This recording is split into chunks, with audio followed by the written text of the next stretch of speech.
नर्मदा परिक्रमा. नर्मदा परिक्रमा म्हणजे नर्मदा नदीला अतिशय भक्तिभावाने प्रदक्षिणा घालणे. या परिक्रमेची सुरुवात परंपरेनुसार चातुर्मास संपल्यावरती, आपल्या जे चातुर्मासाचे 4 महिने असतात ते संपल्यावर म्हणजे प्रबोधिनी एकादशी, ही प्रबोधिनी एकादशी झाल्यावरती या परिक्रमेला आरंभ होतो. रामायण, महाभारत तसेच आपले अनेक असे पौराणिक ग्रंथ जे आहेत त्या ग्रंथांमध्ये नर्मदा नदीचं वर्णन आपल्याला आलेलं दिसून येतं. या नदीच्या किनारी असलेल्या तीर्थक्षेत्रांना, शंकराच्या मंदिरांना, आश्रमांना भेटी दिल्याने मनुष्याला पुण्य प्राप्त होते, यातील प्रत्येक जीवाला पुण्य प्राप्त होते अशी आस्था हिंदू धर्मात प्रचलित आहे. ही नदी कुमारिका स्वरूपात आहे अशी दृढ धारणा सुद्धा आहे. मित्रांनो, ज्यांना संपूर्ण परिक्रमा करणे शक्य नसते असे भाविक, असे श्रद्धावान भक्त उत्तर वाहिनी प्रदक्षिणा करतात. उत्तर वाहिनी नर्मदा परिक्रमेबद्दल जर का आपण बघायला गेलो तर फारच अल्प माहिती आपल्याला सापडते. अगदी काही कमी प्रमाणात माहिती सापडते.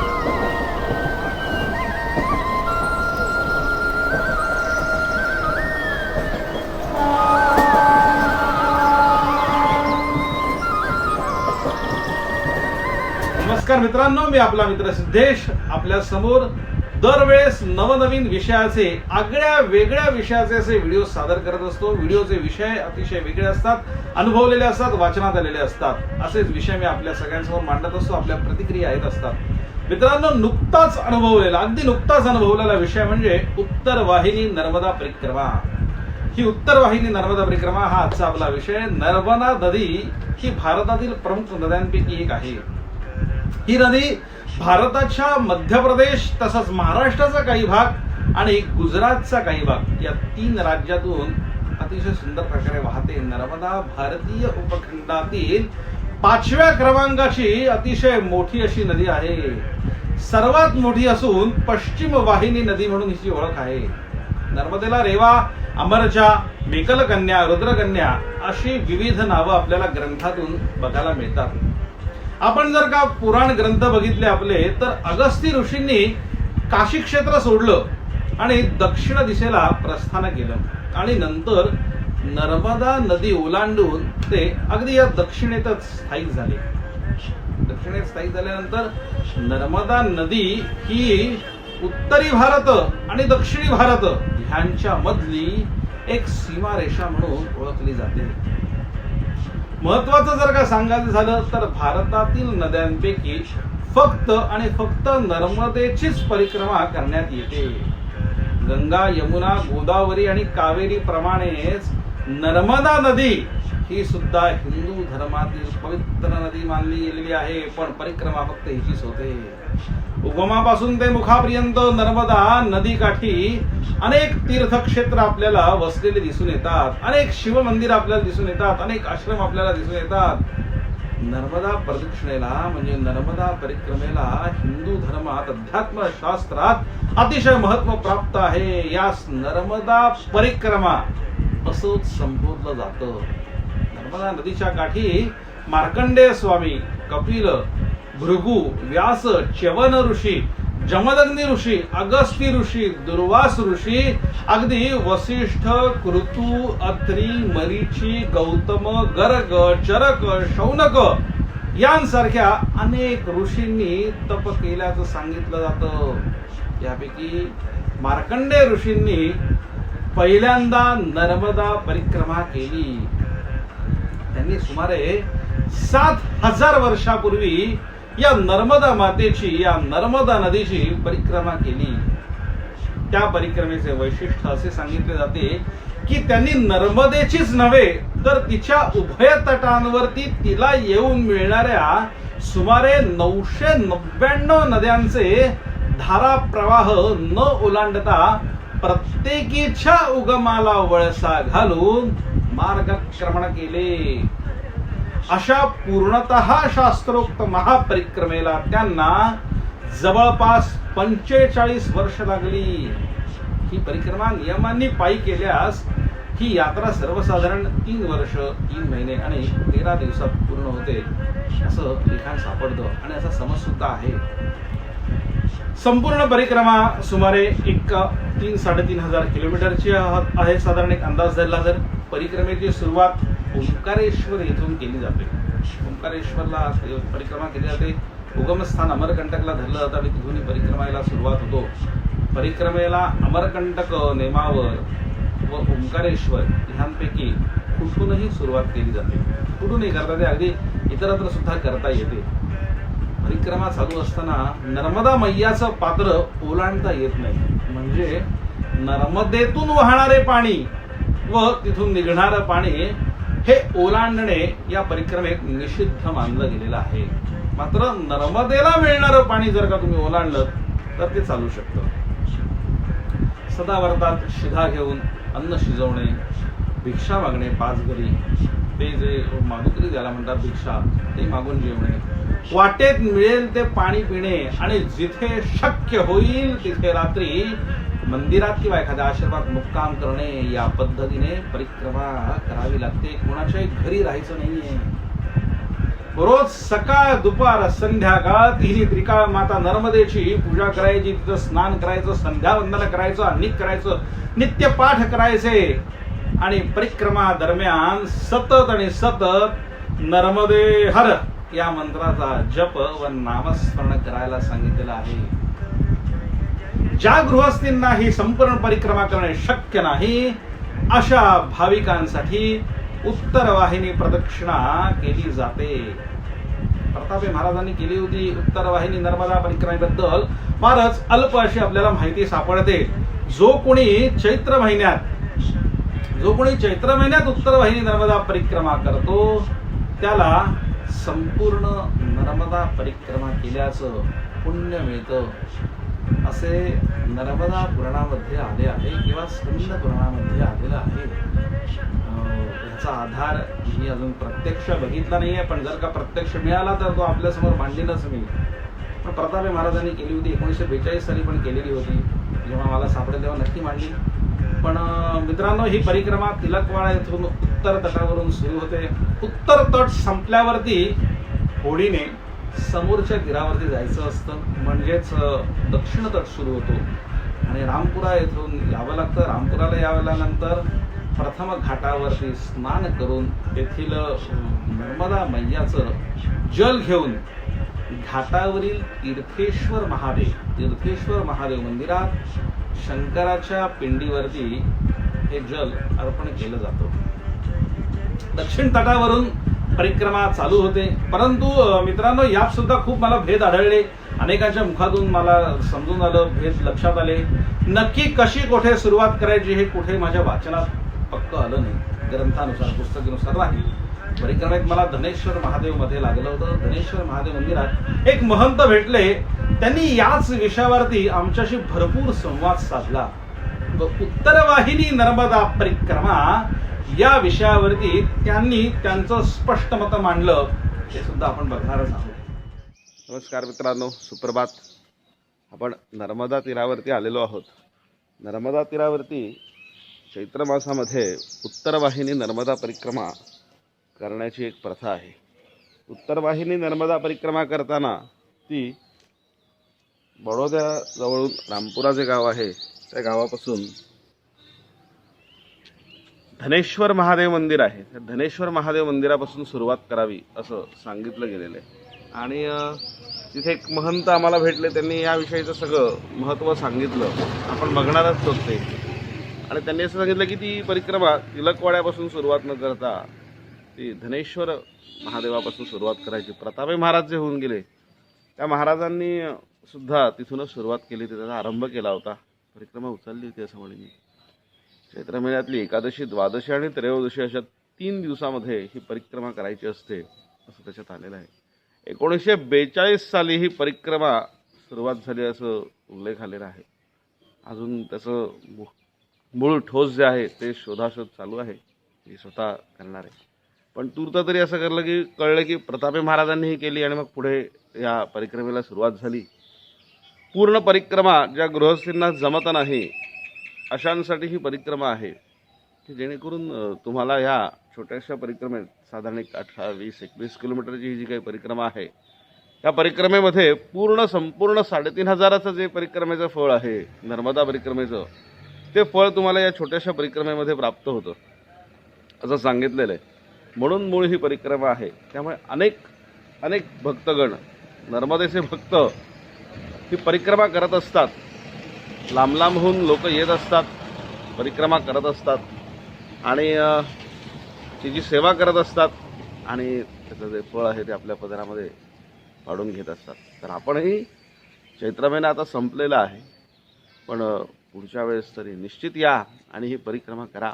आपण आता धनेश्वर महादेव मंदिरातले जे महंत आहेत त्यांना भेटणार आहोत. हे काय सांगतायत ते ऐकूया आपण आणि आपण पुढच्या प्रवासाला आरंभ करूया. यानी कि धनेश्वर से ही चालू करते परिक्रमा. 1942 में तपसी बाबा जो हुए ना, उन्होंने ये परिक्रमा शुरू की, अंदर समाधि है. तो ये जब परिक्रमा शुरू की तब तपसी बाबा स्वयं श्री राम जय राम का धूम करते हुए परिक्रमा करते थे, है ना. और उस समय वो अकेले करते थे जब उन्होंने शुरू की. फिर धीरे धीरे जब लोगों को पता चला तो गांव वाले जुड़े, फिर जिला वाले जुड़े. फिर जैसे पता चलता है कि अभी 4 स्टेट के लोग आते हैं, महाराष्ट्र, गुजरात, राजस्थान, MP. ठीक है, तो ये चारों स्टेट के लोग आते हैं. तो मुख्य जो परिक्रमा शुरू करने वाले हैं वो तपसी बाबा है. भले लोग समाज कोई कहे कि मैंने चालू की, मैंने इस पे, हाँ, उसके पीछे कार्य किए हैं लोगों ने, क्या उसको जागृति के लिए कार्य किए, उसमें ना नहीं. मगर मुख्य जो परिक्रमा शुरू करने वाले हैं वो तपसी बाबा, क्योंकि पहले आदिकाल में मार्कंड ऋषि ने की थी. उसके बाद में कोई परिक्रमा को जानता नहीं था, तो उत्तरवाहिनी भी होती है. तो तपसी बाबा ने यहाँ आके 1934 में नर्मदा अन्न क्षेत्र की स्थापना की और उसी समय से ये परिक्रमा 1942 में परिक्रमा शुरू की और 34 में आश्रम की स्थापना की. तो उस समय से यहाँ अन्न क्षेत्र और ये व्यवस्था चल रही है. तो मुख्य ये है धनेश्वर. पर अब लोग क्या करते हैं, तिलकवाड़ा पहुंचते हैं. अब तिलकवाड़ा सही अर्थ में तिलकवाड़ा एक तो उत्तर वाहिनी में आता है, दूसरा कि तिलकवाड़ा से अगर आप शुरू करते हैं तो आप करने आए हैं उत्तर वाहिनी और हो रही है दक्षिण वाहिनी. क्या तो आप दक्षिण से शुरू कर रहे हैं, ठीक है. आप उल्टा चलेंगे तो उसका व्यक्ति कहते बोले महाराष्ट्र वाले उसमें सबसे ज्यादा ये जागृति की जो जरूरत है वो महाराष्ट्र को है, क्योंकि महाराष्ट्र वाले ही 80% लोग है ना वहां से शुरू करते हैं, तिलकवाड़ा. अब तुम करने आए हो उत्तर वाहिनी कर रहे हो दक्षिण वाहिनी. क्या जब उत्तर वाहिनी कर रहे हैं तो उस उत्तर में ही पहले चलना चाहिए. क्या हम लोग ओमकारेश्वर से बड़ी परिक्रमा शुरू करते हैं, ठीक है, तो उसमें भी अपन यही चलते हैं, उत्तर की ओर चलते हैं, है ना. तो फिर भी है ना ये चीज हम समझ नहीं पा रहे हैं क्या, और कितना समझाएं हम.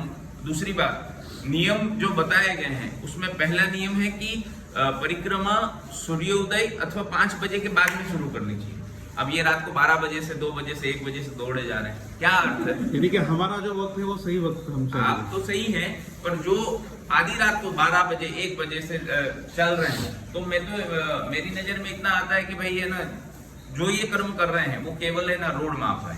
क्योंकि सुबह उठ के अपन नहीं चड्डा पहन के जॉगिंग करते हैं, क्या तो सिटियों में देखते हैं, उसी प्रकार ये बस इन्होंने खरेखर नर्मदा पिकनिक स्थल नहीं है या पिकनिक करने का या घूमने की जगह नहीं है, ये केवल तपोभूमि है. और नर्मदा परिक्रमा जो आप करते हैं वो परिक्रमा केवल परिक्रमा नहीं है महाराज, ये परिक्रमा बड़ी परिक्रमा का जितना फल है उतना फल प्राप्त करना चाहते हैं आप, मगर उसके पीछे थोड़ा सा भी तपना नहीं चाहते हैं. क्यों?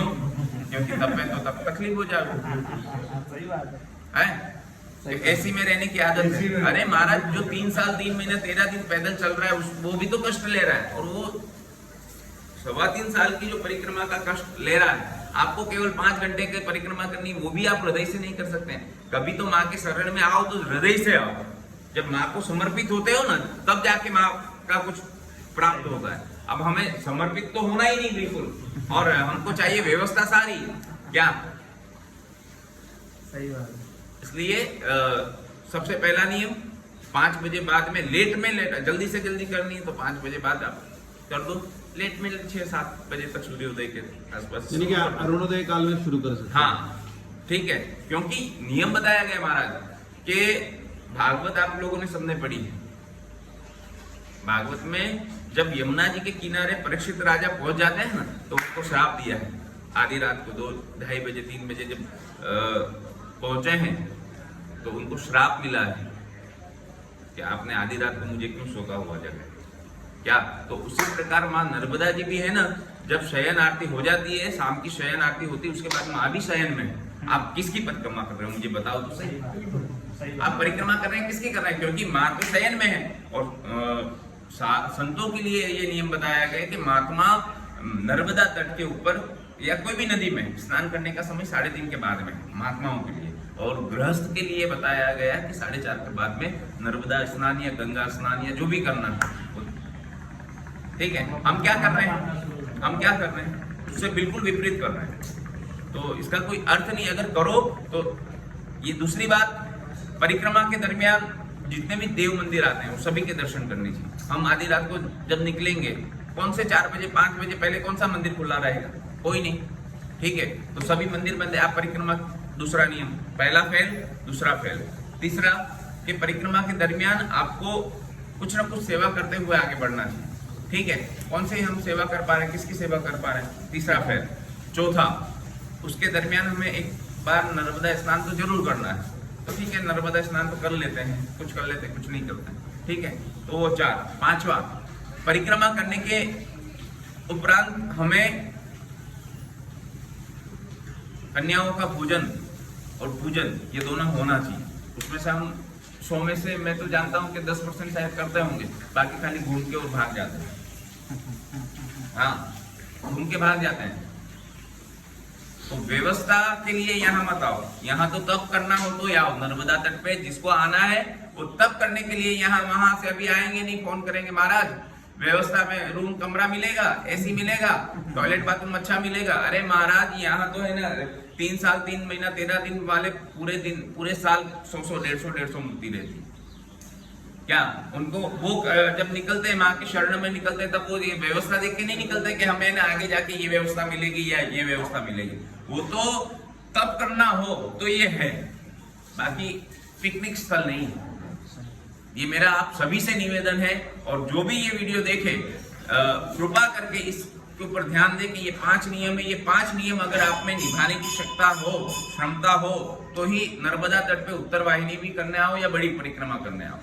बाकी नर्मदा तट पे जरूर नहीं है फिखाटी खोली मतलब फालतू की भीड़ करने की जरूरत नहीं है। भीड़ मत करो। हाँ, क्योंकि गार्डन या प्रवाह भेड़ जिस प्रकार चलती है ना, वो भेड़ की एक भेड़ जिधर जाएगी उधर सारी भेड़ हो जाएगी। तो हम गार्डन या प्रवाह मत बनो। खुद का जो नियम और नहीं पता है तो 10 महात्माओं से किसी से पूछो कि बापू हमको किस प्रकार करनी चाहिए। जो कोई कहे वैसे उस प्रकार से करते जा रहे हैं तो उसका कोई अर्थ नहीं है। करो तो उसका पूर्ण फल प्राप्त हो। मैं इतना बोलने का कारण मुख्य ये है कि ये जो कर रहे हैं उसका पूर्ण फल प्राप्त हो। आप जो भी कर रहा है उसको पूर्ण फल प्राप्त होना चाहिए। बाकी तो ठीक है, नर्मदे हर जीवन भर। हाँ महाराज जी, आपका शुभ नाम? महंत श्री जानकीदास जी महाराज, धनेश्वर महादेव, रामपुरा मांगरोल। नर्मदे हर। ये माता जी भी यहाँ सेवा करती है। माता जी नमस्ते, आपका शुभ नाम माता जी? नर्मदे हर। छोट्या गावातून जाताना काही मंदिर आपल्याला मिळतात, दिसतात, आश्रम लागतात, जागोजागी नर्मदा मायेची मंदिरं सुद्धा दिसतात आणि नर्मदे हर असं म्हणून येणारा प्रत्येक जण गावकरी आपलं स्वागत करत असतो। काही मंडळी तर परिक्रमवासियांसाठी थंड पाणी देतात आपल्याला प्यायला, सरबत देतात, ताक देतात, चहा देतात, आपल्याला नाश्ता दिला जातो। अशी अनेक प्रकारची सेवा परिक्रमवासियांची ते करत असतात। या परिक्रमेसोबत जवळील बघायला गेलं तर गरुडेश्वर हे स्थान आहे। श्री वासुदेवानंद सरस्वती टेंबेस्वामी महाराज यांचं समाधी स्थान, त्याचं सुद्धा अवश्य दर्शन करावं परिक्रमेच्या नंतर। त्याच्यानंतर जवळच नारेश्वरला रंगावधूत स्वामी ज्यांनी दत्तभवानी रचली असे रंगावधूत स्वामींचं समाधीचं दर्शन तिथे घेतलं जातं। अनुसूया येथील दत्तप्रभूंच्या आईचं स्थान सांगितलेलं आहे। आणि महत्वाचं म्हणजे कर्नाळीला कुबेर भांडारी येथील कुबेराचं मंदिर, कोटेश्वर या पवित्र दत्त स्थानाचे दर्शन। कर्नाळीला तिथे त्रिवेणी संगम सांगितलेला आहे त्याला दक्षिण प्रयाग या क्षेत्राला जरूर भेट देणं आवश्यक असतं या परिक्रमेमध्ये. ओरसंग नदी आणि इथून ही इथे मिळते तिला ती नर्मदा मैयाला आणि गुप्त स्वरूपामधली सरस्वती नदी आणि हा त्रिवेणी संगम म्हणून या कर्नाली गावाला दक्षिण प्रयाग असं सांगितलं गेलेलं आहे, संबोधलं गेलेलं आहे. नर्मदा पुराणामध्ये हा उल्लेखसुद्धा केला गेलेला आहे. इथे हे जे मागे जे मंदिर दिसते ते गुरुजी कुठलं मंदिर म्हटलं तुम्ही? पिंगळेश्वर महादेव. पिंगळेश्वर महादेव. आणि या क्षेत्राचं साधारण इथलं महत्त्व काय सांगाल तुम्ही? इथे विशेषतः असं आहे की इथे संगम आहे. संगम असल्यामुळे इथे प्रायश्चित्त कर्म इत्यादी होतात, पितृकर्म इत्यादी होतात. आणि इथे विशेषतः संगम असल्यामुळे इथे कुबेरेश्वरांनी तपश्चर्या केलेली आहे आणि सोबत त्याच्या बाजूलाच भगवंत सूर्यनारायणनी तपश्चर्या केलेली आहे. आणि इथे ह्याच भूमीवर चंद्र यांनी तपश्चर्या केलेली आहे. म्हणून त्रिस्थली आहे, सूर्यचंद्र आणि प्रत्यक्ष कुबेरा, म्हणून याची भूमिका फार उत्कृष्ट आणि उत्तम आहे. आणि नर्मदे परिक्रमामध्ये हा सगळ्यात उत्कृष्ट स्थान हे आहे. सर्वत्र दुर्लभा रेवे त्रिषु स्थाने विशेषतः ओंकारेश्वर प्रारंभ. हा ओंकारेश्वरमध्ये प्रारंभ होतोय आणि ओंकारेश्वर भृगुक्षेत्र आहे. भृगुक्षेत्र म्हणजे भरूचच्या त्या ठिकाणी लय होतोय, संगम होतोय. आणि नर्मदा और संगम, नर्मदा और संगम आहे आणि हे विशेष स्थान आहे. इथे हनुमंतेश्वर आहे आपल्या इकडे तुम्हाला दिसेल. आणि त्याच्यासोबत हे पोईचा म्हणून एक गाव आहे, ग्राम आहे. तिथे आता स्वामीनारायणने फार मोठं विशाल लक्ष्मीनारायणाचं हे मंदिर निर्माण केलेलं आहे. इकडे यमहास आहे. यमहास झाल्यानंतर इथे चांदोद आहे आणि हे पिंगळेश्वर. यमहासच्या नंतर ते बद्रिकाश्रम आहे आणि त्याच्यानंतर व्यास आणि शुक बेट आहे. हे उत्तमात उत्तम तीर्थ इथे आहे. तर आपण यावं आणि आपलं कल्याण करावं स्नान करून इत्यादी. नर्मदा मैया, ओरसंग नदी आणि गुप्त स्वरूपात सरस्वती असा त्रिवेणी संगम तिथे झालेला दिसून येतो. मित्रांनो, परिक्रमेला सकाळी अरुणोदय झाल्यावरच सुरुवात करावी. रात्री अपरात्री परिक्रमा करू नये. कारण वाटेतील जे मंदिरं, जे आश्रम आहेत त्यांचं दर्शन घेत घेत, निसर्गाचा अनुभव घेत घेत पुढे सरकायला सांगितलेलं आहे. साधारण सकाळी 9 ते 10 वाजेपर्यंत प्रत्येकाच्या यथाशक्ती वेगानुसार आपली परिक्रमा पूर्ण होत असते. प्रचंड काठ तापतेला असतो हे आपल्याला जाणवतं. मध्ये मध्ये मी तर तुम्हाला सांगतो, मी माझे पाय गोमयामध्ये ओले करत होतो आणि पुढे जात होतो. प्रचंड मैया तापलेली होती. रेवा मैया उत्तर वाहिनी परिक्रमा पूर्ण करून तिनेच घेतली असं मी म्हणेन. आणि माझ्या मनात महापरिक्रमेचे बीज सुद्धा रोवलं. हेच खरं. नर्मदा घरी आणू नये असं म्हणतात. का तर मैया वैराग्यशील आहे म्हणून तिला घरी आणायचं नाही. पण मित्रांनो, मी तुम्हाला सांगतो, अट्टहासाने मी या मैयेला घरी सोबत आणलेलं आहे. कारण घालवलेला काळ जो आहे तो मला खूप छान अनुभवायला मिळाला. तरी मित्रांनो, मूळ परिक्रमा आपल्याला जमली तर ती अवश्य कराच. पण जर काय शक्य नसेल तर निश्चित चैत्र महिन्यामध्येच ही उत्तर वाहिनी परिक्रमा केली जाते. तर ती अवश्य करा. आता नुकताच महिना संपलाय, पुढच्या वर्षी आपण करू शकतो. मी तुम्हाला आवाहन करतो. आणि ह्या तपोभूमीचा अनुभव घेऊन मैयाची कृपा संपादन करून घ्या. मित्रांनो, व्हिडिओ करण्याचा अट्टहास म्हणजे मी तुम्हाला म्हटलं तसं की या परिक्रमेत काही भेद आढळून आले. जेव्हा जात होतो तेव्हा अनेक जणांची पूर्ण सुद्धा झाली नाही असं माझ्या ऐकण्यात आहे. काही पुरोहित मंडळी निघाली होती, त्यांची पूर्ण झाली नाही असं मला कळलं. माहित नाही, शेवटी मैयाचीच इच्छा असते. पण धनेश्वर महादेवाला मी तुम्हाला म्हटलं तसं जे महंत भेटले त्यांनी सांगितलं. अजून आमचे दक्षिण प्रयागला कमलेशजी भेटले, कमलेश गुरुजी, त्यांनी सुद्धा त्यांची मतं मांडली. उत्तर वाहिनी नर्मदा परिक्रमा जी आहे त्याचा ठोस कुठे वाचनात तुमच्या नाही उल्लेख नाही. आज सकाळी आम्ही एका स्थानावरती गेलो होतो. त्या स्थानावरती तिथले जे महंत होते त्यांनी सांगितलं 1942 साली या परिक्रमेला सुरुवात झाली असं त्यांनी सांगितलं.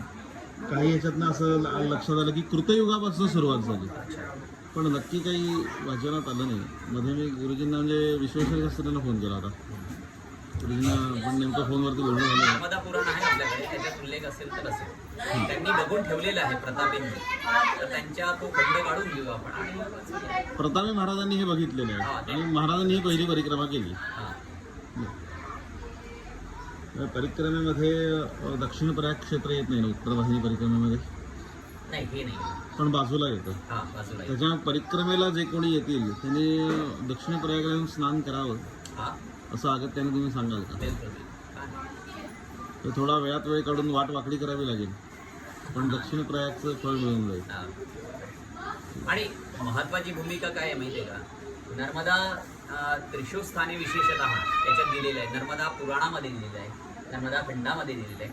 त्रिशूस्थाने विशेषतः त्याच्यात विशेष भाग म्हणजे हा आहे, नर्मदा और संगम आहे.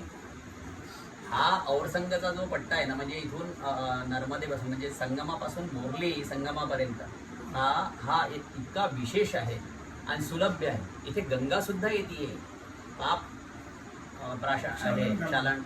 शालनात आहे. या क्षेत्रावरती गंगा सुद्धा स्नानाला येते. बिलकुल. तर तिचा हे कालावधी किती काय विशेष सांगितलाय? असते त्या गोष्टीला. तिचा कालावधी काय सांगितलाय तो पुराणात? हे गंगा दशहरा असतो ना, तेव्हा येते. आणि प्रत्यक्षात ते आपल्याला अनुभवच येतं. बरं, अनुभवच येतं की गंगा आलेली आहे आणि असा तरंग होतोय आणि एकदम विशेषतः असं काहीतरी असतं. तुम्ही आनंद घ्याल, म्हणजे ढगाळ एकदम जबरदस्त. दशहरा जेव्हा होईल ना तेव्हा तुम्ही या एकदा 10 दिवस. ती 10 दिवसापैकी कधी एकदा येते का 10 दिवस? नाही, आहे एक तिथी आहे. तिथी आहे त्याची. तिथीचा उल्लेख आहे थोडक्यात दशहराच्या वेळी. गुरुजी सांगतील त्या पद्धतीने. गणेश्वर गुरुजी. फार सखोल गेलं नाही. ओके, हे आता गुरुजी होते ते. पण उत्तम उत्कृष्ट आहे हे स्थान, एकदम जबरदस्त. म्हणजे तिथे तुम्ही दर्शन कराल किंवा उत्तर वाहिनी कराल तर इथे येऊन अलभ्य लाभ मिळेल तुम्हाला. वा. कुबेरेश्वरचा आणि आता संगमाचा. आपण हे जे स्थान आहे हे दंडी स्वामींनी स्थापित केलेलं हा, पाठशाळा हा, आहे. पाठशाळा. संस्कृत नीलकंठ संस्कृत विद्यापीठ. पाठशाळा. आमचे गुरुजी आहेत, कर्नाळ. त्यांच्या नावावर हे नीलकंठ वेदांत पाठशाळा. त्यांची परंपरा म्हणून निर्वहित खूप सुंदर पद्धतीने त्यांनी शिकवलं. आणि इथल्या जितक्या पण आजूबाजूच्या परिसरामध्ये जितके पण ब्राह्मण तयार झालेत ना, ते गुरुजींनी तयार केले. मार्गदर्शक म्हणून आता आपले वाराणसीचे गणेश्वर शास्त्री आहेत. आणि हे जे मंदिर आहे कुणाचं? हे महिषासुरमर्दिनी आहे. बरं, हे 300 महिषासुर. वर्ष 400 वर्ष जुनं आहे. इथे जितके पण मंदिर आहेत तितके सगळे प्राचीन मंदिर आहेत, हजारो वर्ष जुने आहेत. आता आम्हाला एका हस्तींनी सांगितलं की इथे 108 शिवलिंग आहेत काहीतरी या हो भागामध्ये. आहे. बरं, म्हणजे वेगवेगळ्या ठिकाणी स्थापित झालेली. छान. म्हणजे इतने कंकर उतने शंकर महाराज, यहाँ तो महादेव की कहा कमी, यहाँ तो महादेव ही महादेव. आणि तुम्ही काही काळ राहिला तुम्ही स्वयमेव महादेव होऊन जाल, असं अशी स्थिती आहे. वा. इथे वैराग्य आहे. रेवा तटे तपम कुर्यात असं सांगितलेलं आहे. वा. इथे तुम्ही राहाल तर तुम्हाला आपोआपच वैराग्य येईल. तिच्या नुसतं पानाने, बरं का, नुसतं आचमन केल्याने वैराग्य आहे मला, हे कुठे मिळणार नाही तुम्हाला. गंगा तटावर तुम्हाला ज्ञान मिळेल, पण वैराग्य तर तुम्हाला नर्मदाच. बिलकुल इथेच प्राशन करावं लागेल. ते स्वामीजी महाराज इथे येऊन गेले, वासुदेवानंद. आणखीन काय हवंय? नर्मदा दर्शने, हा गंगा स्नाने, हा, यमुना पाने. पण एक निश्चित आहे, परिक्रमा तुमची झाली तर उत्तमच, मैयाची इच्छा. पण मैयामध्ये स्नान करायला अवश्य जा. दशहराच्या काळामध्ये असं सांगितलेलं आहे की नर्मदा मैयेमध्ये सुद्धा गंगा मैया स्नान करायला येते असं सांगितलेलं आहे. उल्लेख सापडतो. कारण का गंगेमध्ये सगळी पाप धुतली जातात. मग गंगा मैया म्हणते मी कुठे जाऊ, तर ती नर्मदेत स्नानाला येते दशहराच्या काळामध्ये. अशी खूप छान आहे अशी नर्मदा. प्रचंड वेग. परिक्रमेचा वेळ हा सकाळचाच का, तर अरुणोदय झाल्यानंतर. कारण का संध्याकाळच्या किंवा रात्रीचं जे काय तर ह्या काही ट्रेक नाहीये किंवा ही सहल नाहीये, म्हणून ती सकाळी अरुणोदय झाल्यानंतर करायची. आपल्याला मंदिरांचं दर्शन घेत घेत पुढे जायचंय. नुसतं रात्री चालायचं नाही, तर रात्री मंदिरं बंद असतात, दर्शन होत नाही. तिथला जो पुण्याचा साठा आहे तो आपल्याला गोळा करत जायचंय, आपल्याला घेत घेत जायचंय. आपले दोष आपल्याला धूत धूत पुढे जायचंय. म्हणून या परिक्रमेला अरुणोदयकाली प्रारंभ करायचा आहे आणि मगच आपण पुढे पुढे पुढे मंदिरांचं आश्रमाचं दर्शन घेत घेत काही आपल्याला महंत भेटत असतात, आपल्याला काही मार्गदर्शन करत असतात. प्रचंड मोठी अशी महापरिक्रमा आपल्या अनेकांनी केलेली सुद्धा असेल. पण जर काही जमली नाही महापरिक्रमा तर अवश्य चैत्र मासामध्ये उत्तरवाहिनी परिक्रमा करा. आणि या व्हिडिओमध्ये अनुभव आपल्याला मी जसे बोललो तसे एक एक मी व्हिडिओ केलेले ते सुद्धा आपल्याला बघायला मिळतील. आणि खूप छान राहा, मस्त राहा, काळजी घ्या आपली स्वतःची, आपल्या परिवाराची आणि आपल्या आरोग्याची. व्हिडिओच्या प्रतिक्रिया अवश्य कळवा. सबस्क्राईब करा, लाईक करा, शेअर करा आणि कमेंट करा. आणि नर्मदा मैयाची कृपा संपादन करून घ्या. धन्यवाद मित्रांनो.